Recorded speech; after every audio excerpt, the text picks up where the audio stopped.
Hi hello friends. இன்றைக்கி இந்த வீடியோவில் நம்ம என்ன பார்க்க போகிறோம்னு சொல்லிட்டு பார்த்தீங்கன்னா, சாலமன் பாப்பியாவோட பட்டிமன்றம் அப்படின்னா நம்ம எதிர்பார்க்குற அந்த இம்பார்ட்டண்டான ஒரு பேச்சாளர்கள் அப்படின்னா ராஜாவும் பாரதி பாஸ்கரும் தான்.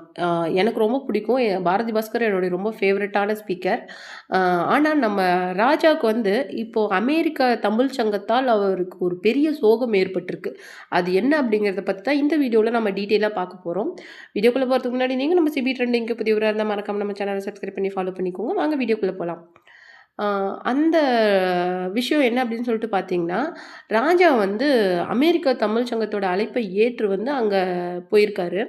அங்கே போயிட்டு வந்து எல்லா நிகழ்ச்சிகளையும் முடிச்சுட்டு வந்து நம்ம அந்த தமிழ் குடும்பங்கள் வீட்டில் வந்து ஸ்டே பண்ணியிருக்காரு.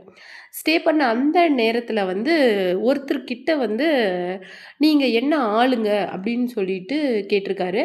அதுக்கு வந்து அவங்க வந்து ரொம்ப மனம் உடைஞ்சு, அதாவது மனம் உடைஞ்சு அவங்க வந்து அவங்களுடைய அண்ணா கிட்ட போய் சொல்லியிருக்காங்க. அவர் தான் இந்த மிகுந்த மன உளைச்சலுக்கு ஆளாகி ஒரு ட்வீட் பண்ணியிருக்காரு. அதுதான் இப்போ சோஷியல் மீடியாவில் ரொம்ப வைரலாக போயிருக்கு. அதாவது என்ன நடந்திருக்கு அப்படின்னு சொல்லிட்டு பார்த்தீங்கன்னா, இவங்க வந்து என்ன ஆளுங்க அப்படின்னு சொல்லிட்டு அந்த அம்மாவை கேட்ட உடனே அவங்களுக்கு வந்து ரொம்ப கஷ்டமாக போச்சு. அது அவங்க என்ன அவங்க அண்ணா கிட்ட எக்ஸ்பிளைன் பண்ணுறாங்க அப்படின்னு சொல்லிட்டு பார்த்தீங்கன்னா, அவர் வந்து என்ன ஜாதி அப்படின்னு சொல்லிட்டு கேட்டார். அது வந்து எனக்கு ரொம்ப கஷ்டமாக இருந்தது. நான் பண்ணின சாப்பாடோ இல்லை கொடுத்த உபசரிப்போ அவருக்கு பிடிக்கல அப்படின்னு என் முகத்துக்கு நேராக சொல்லியிருந்தா கூட நான் வருத்தப்பட்டிருக்க மாட்டேன். எனக்கு வாந்தி வர மாதிரி அவ்வளோ அருவருப்பாக இருந்தது அப்படின்னு சொன்னாங்க. அது அவங்க அண்ணா அதை எப்படி சொல்கிறாரு அப்படின்னு சொல்லிட்டு பார்த்தீங்கன்னா, என் தங்கச்சி வந்து மனசு ஒடிஞ்சு போயிட்டாங்க. ஏன்னா இங்கே இருக்கிற யாருக்குமே நாங்கள் என்ன ஆளுங்க, என்ன கம்யூனிட்டியை சேர்ந்தவங்க அப்படிங்கிற எந்த டீட்டெயிலுமே தெரியாது. அப்படி தான் நாங்கள் வாழ்ந்துட்டுருக்குறோம். அதுக்கு மத்தியில் அவர் அந்த மாதிரி ஒரு கொஷினை எங்களை பார்த்து ரைஸ் பண்ணது வந்து எங்களுக்கு எவ்வளோ கஷ்டமாக இருந்தது அப்படின்னா, என் தங்கச்சியெல்லாம் சொல்லவே வேணாம். அவள் வந்து கிட்டத்தட்ட ஒரு மூட் ஆஃப் ஆகி ஒரு டு த கோர் வந்து போயிட்டா. ஸ்ட்ரெஸ் ஆகி டிப்ரெஸ் ஆகி அவள் ஒரு மாதிரி ஆயிட்டா. அவள் என்கிட்ட சொல்லும்போது அவளால் ஃபுல்லாக அந்த விஷயத்த என்கிட்ட எக்ஸ்பிளைன் பண்ண முடியல. அவள் பேசுகிற அந்த ஒவ்வொரு பேச்சுக்குமே அவள் கண்ணில் கண்ணீர் தான் இருந்தது அப்படின்னு சொல்லிட்டு ஒரு டீட்டெயிலாக ஒரு ட்வீட் போட்டிருக்காங்க. அதுக்கு வந்து ராஜா என்ன எக்ஸ்ப்ளனேஷன் கொடுக்குறாரு அப்படின்னு சொல்லிட்டு பார்த்தீங்கன்னா, நான் அந்த மாதிரிலாம் அவங்கக்கிட்ட கேட்கவே கிடையாது. நான் வந்து அவங்கக்கிட்ட என்ன கேட்டேன்னா, செட்டிநாடா, ஏன்னா சாப்பாடு வந்து நல்லா ருசியாக இருந்தது. இது செட்டிநாடா அப்படின்னு கேட்டேன். ஆனால் அதை அவங்க தப்பாக வந்து எடுத்துக்கிட்டாங்களோ என்னமோ தெரியல. செட்டியாரா நான் கேட்டிருப்பேன் அப்படின்னு சொல்லிட்டு எடுத்துக்கிட்டாங்களோ என்னன்னு தெரியல. இந்த அளவுக்கு அந்த விஷயத்த பூதாகரமா ஆக்கிட்டாங்க.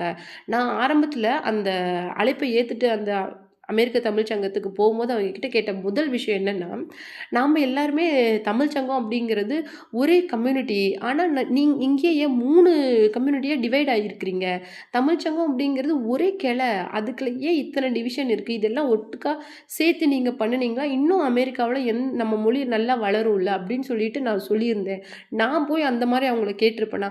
நான் கேட்டதா மேபி அவங்க தப்பா புரிஞ்சிருந்திருக்கலாம். இல்ல அவங்க தவறா எடுத்திருக்கலாம்.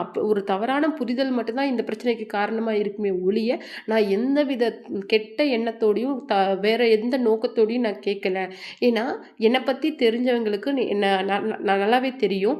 நான் இங்க எத்தனை கலை நிகழ்ச்சிகள நான் அட்டெண்ட் பண்ணியிருக்கிறேன். ஒரு இடத்துலயும் ஒருத்தரையும் ஒரு சமய உணர்வோட நான் பார்த்தது கிடையாது.